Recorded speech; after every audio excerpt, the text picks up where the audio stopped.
مساء الخير، ازيكم يا حبايبي؟ عاملين ايه؟ لو مرة يشوف قناتي ينزل يفعل زر الجرس للكل عشان يوصلوا مني كل جديد. وتعالوا مع بعض نشوف شاهد عيان على حادثة حبيبة فتاة الشروق واللي حصل هناك ايه. تعالوا نشوف شاهد العيان قال ايه على الواقعة اللي حصلت قدام عينيه بالظبط. يلا بينا نشوف مع بعض، يلا بينا. اوبر كان بيخطفني وانا نطيت من العربيه، هي ما قالتش غير كده.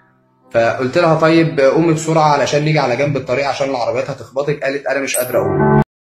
زي ما احنا سامعين كده بيقول ان هي قالت السواق الاوبر حاول يخطفني، وهو طبعا قال لها طب قومي بسرعه عشان خاطر مفيش العربيات تخبطك ولا حاجه.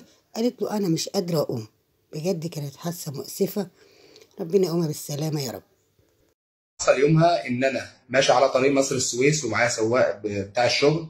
فالسواق فجاه لقيته بيقول لي في بنت فتحت الباب بتاع العربيه. فانا ببص كده لقيت بنت بتتحرك على الطريق، لسه بتتشقلب على الطريق. فقلت له اقف بسرعه على جنب. هو واقف بسرعه على جنب وانا رحت لها. فبقول لها ايه ده، ايه اللي حصل؟ قامت قايله لي اوبر كان بيخطفني وانا نطيت من العربيه، هي ما قالتش غير كده. فقلت لها طيب قومي بسرعه علشان نيجي على جنب الطريق عشان العربيات هتخبطك. قالت انا مش قادره اقوم. فشلتها وجينا على جنب الطريق. هي من نفسها قامت قايله تليفوني تليفوني. فهي مسكت تليفونها، يا دوبك كان يعني حد ربنا يجازيه خير جاب تليفونها والكوتشي والكاب والحاجات اللي هي كانت موجوده معاها. هي مسكت التليفون من هنا، هي فتحته وبعدين ما قدرتش حتى تتصل، عماله انا عايز ارجع ومش قادر اقف.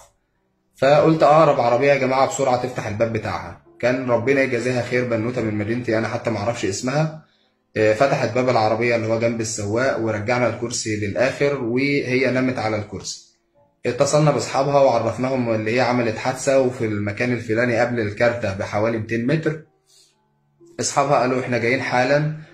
طب هي كويسه؟ انهم كويسه بس تعالوا بسرعه. واحنا طلبنا الاسعاف، يعني البنوته اللي احنا موجودين معاها في العربيه طلبت الاسعاف ومستنيين الاسعاف. فالاسعاف ما وصلش، زمايلها ما وصلوش وهي بدات تدخل في نوبه تشنج. انا مجالي ذوي احتياجات خاصه وبتعامل مع اولاد ذوي احتياجات خاصه بيجي لهم تشنجات ونوبات صرع كتير.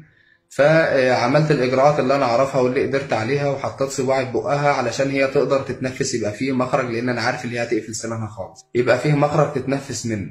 بس انا قلت اللي هي مثلا ايه هتتشنج مره، هيجي لها نوبه صرع مره وخلاص. فلقيت الموضوع متزايد بطريقه يعني ما تتخيلوهاش. جالها 12 او 13 نوبه صرع وتشنج ورا بعض. انا بسرعه يعني في النص كده قمت قايل الموجودين معاها في العربيه، قلت لها اتحركي بسرعه على اقرب مستشفى لان الموضوع شكله صعب وهي مخبوطه في دماغها. انا بشوف بقى دماغها فيها ايه، ببص هنا ببص هنا ببص، لسه بعمل كده لقيت ايدي دي كلها دم. حبيبة طبعا اتخضت من السواق لما قفل ازاز العربية وبدأ يرش برفان، واتخضت ورمت نفسها. لما رمت نفسها اتشقلبت على الارض، والارض طبعا اسفلت، اتخبطت في دماغها فحصل لها نزيف. بس الحمد لله ان هي راسها كان فيها دم. وده كلام الشاهد العيان اللي وقف ساعة الحادثة وشاهد كل حاجة من اول ما رمت نفسها لحد ما كلم اصحابها واتصل عليهم. هتقولي انت ليه بتقولي الحمد لله ان نزل من راسها دم؟ لان كده النزيف ما بقاش داخلي، يعني ما دام طلع الدم من راسها يبقى النزيف مش داخلي. فاصبح كده العمليه سهله، وانها ان شاء الله تفوق وتقوم بالسلامه. وزوجته بقى بتقول كلام وفيديوهات، واخته. يا ربنا يزرع الحق ان شاء الله.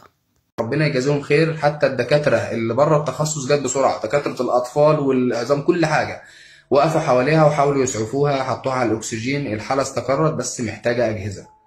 فاهلها كانوا خلاص وصلوا والمباحث وصلت وكل حاجه. المباحث جت خدت اقوالي، اتحركت معاهم لمكان الواقعه ووريتهم المكان اللي حصل فيه اللي هي ونطت من العربيه فيه.